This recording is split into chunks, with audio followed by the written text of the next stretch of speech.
En este video, Michael Knowles se enfrenta a una joven con ideas progres, en una conversación que expone las contradicciones y desafíos de este tipo de ideas. Serás testigo de este intercambio en el que Knowles ayuda a la joven a explorar la verdad sin adornos y a separar la fantasía de la realidad. Mira el video completo y dime qué opinas. Me gusta leer lo que piensas. So before I came to this event, I actually did a lot of research on you as a person.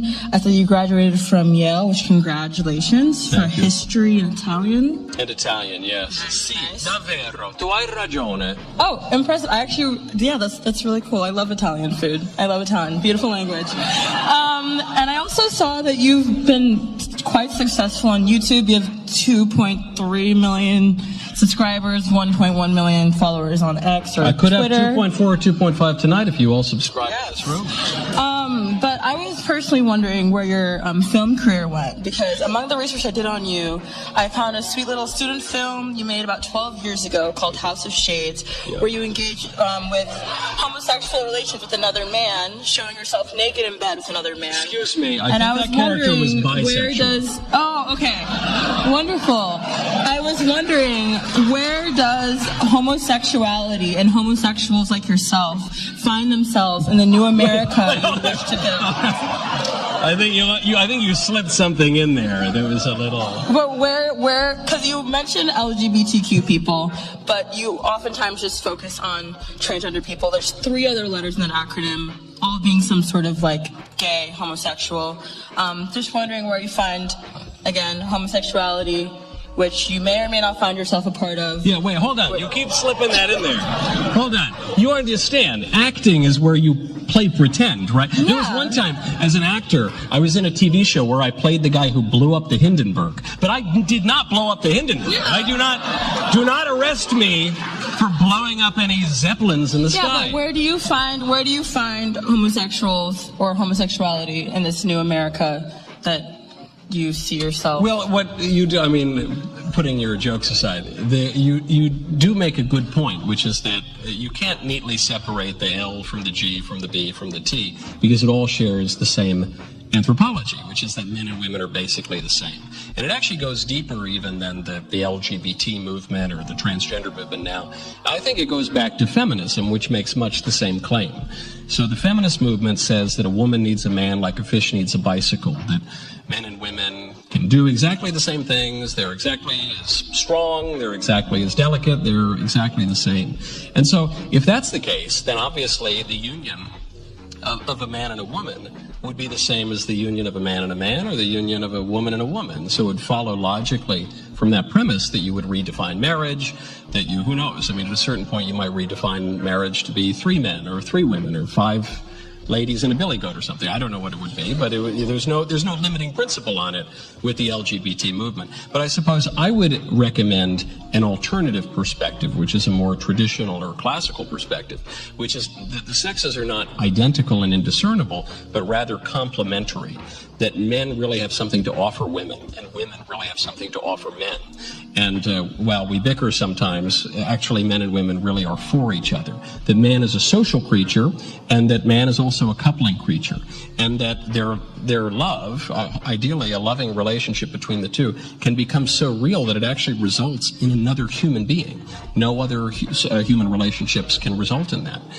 So I think that's a really beautiful thing. I think that tells you something about man's purpose and, you know, what we're for. Just as this microphone is to bring my dulcet tones to your ears, just as my watch is for telling the time, so too my sexuality is for something.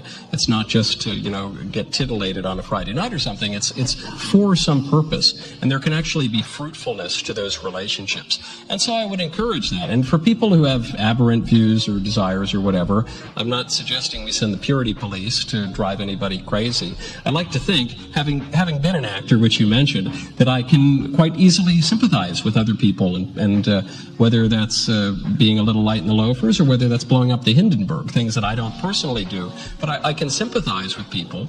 But what I would recommend is not allowing one's aberrant desires to cloud their view of human nature, or to lead them into ideologies that will result in great suffering. You know, in the case of homosexuals, many homosexuals still desire to have a child, but that is impossible in the union of two men or two women. So in order to accommodate people's natural desires but unnatural behaviors, we've now created a whole industry that goes out and purchases the eggs of a woman, usually a woman in relatively desperate straits, then goes and finds a woman, often in even more desperate straits, rents her womb, and then intentionally creates lots of children, most of whom will be destroyed, but maybe one or two of them will survive and be implanted, and then grows that baby, and then rips the baby away from the only mother he's ever known in order to satisfy the disordered and unrealistic desires and perceptions of people who have just become clouded by their own self-absorption. And I think that's not good for anybody. I sympathize, I understand why people go astray, but I don't think that's to be recommended. I think the social cost of it is much too high, and I don't think it really leads to flourishing. So I understand that is your take on homosexuality, LGBTQ, like that kind of stuff. But my question was, how does that fit into this vision? Because YF, from what I understand, is trying to secure conservative values and push a conservative narrative so that, you know, America keeps its like original foundational values, whatever you think those foundational values are. My question is, along like the ideas of you wanting to, quote, eradicate transgenderism, how does homosexuality and those people fit into this new America? I understand that you have your ideas about whether it's natural, whether it's good, whether it's fruitful, whether it's aberrant, but like how does it fit into your new America? Yeah, sure. Well, again, I wouldn't call it a new America. I'd call it America as it was until about 5 minutes ago. You know, I don't think it's all that new. However, I think you're raising a good question because people either misunderstood me or just believed the lying media that defamed me in many cases. But when one says transgenderism ought to be eradicated from public life entirely, the whole preposterous ideology at every level, or something thereabouts, you know, one is obviously speaking, as I just said, about an ideology. And the reason it has to be eradicated is because it posits a false view of human nature. It just doesn't describe the truth. Whereas when you describe something like homosexuality, by which I assume you mean, you know, a couple of fellas going or a couple of ladies going and playing basketball together, so I don't know, whatever, you know, the two things that they do, you know, you're talking about behaviors among people that's rather different than an ideology, right? You're not talking about a competing conception of human nature exactly.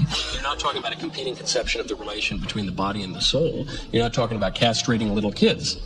You're just saying that, you know, some guys like dancing the YMCA outside of a Trump rally. At a Trump rally, it's completely straight, but outside of a Trump rally, it's a little bit more suspect.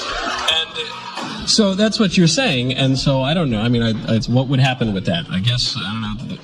It would be treated the way it's always been treated. It's just, you know, it's like a little bit eccentric and probably not to be encouraged, but whatever. Because you seem to have like a lot of plans or a lot of ideas about how things should go, and I was wondering if any of that fit into your plans or ideas of how the world should be, how America should be. Yeah, but that's my answer. Thank you for your definitions. Certainly, yeah. It was a good question. You did call me a homosexual, but other than that, it was a good question.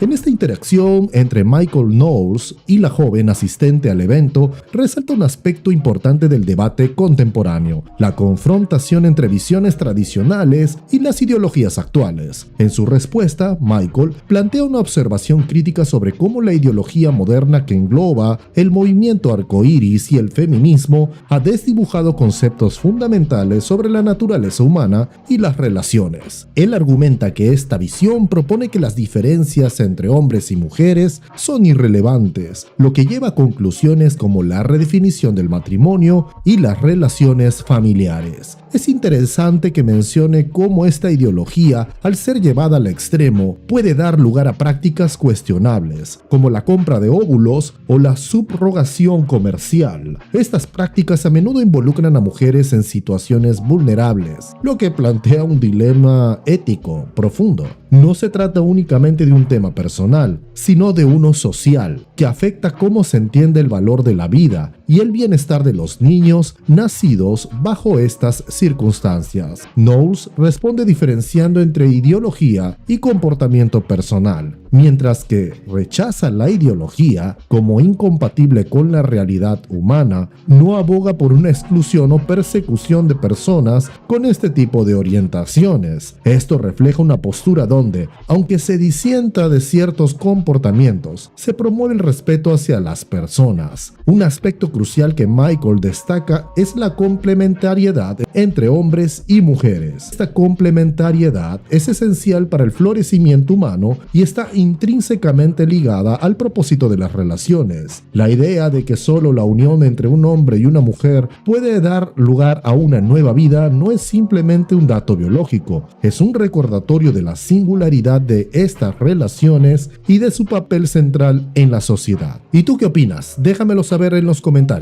Y aquí culmina este video. Si te gustó, ya sabes qué hacer. Puedes darle like, comenta el video y compártelo. Asimismo, si te gusta este tipo de contenido, te comento que tengo muchos más videos similares que podrían gustarte mucho. Así que suscríbete a mi canal. Muchas gracias, hasta luego.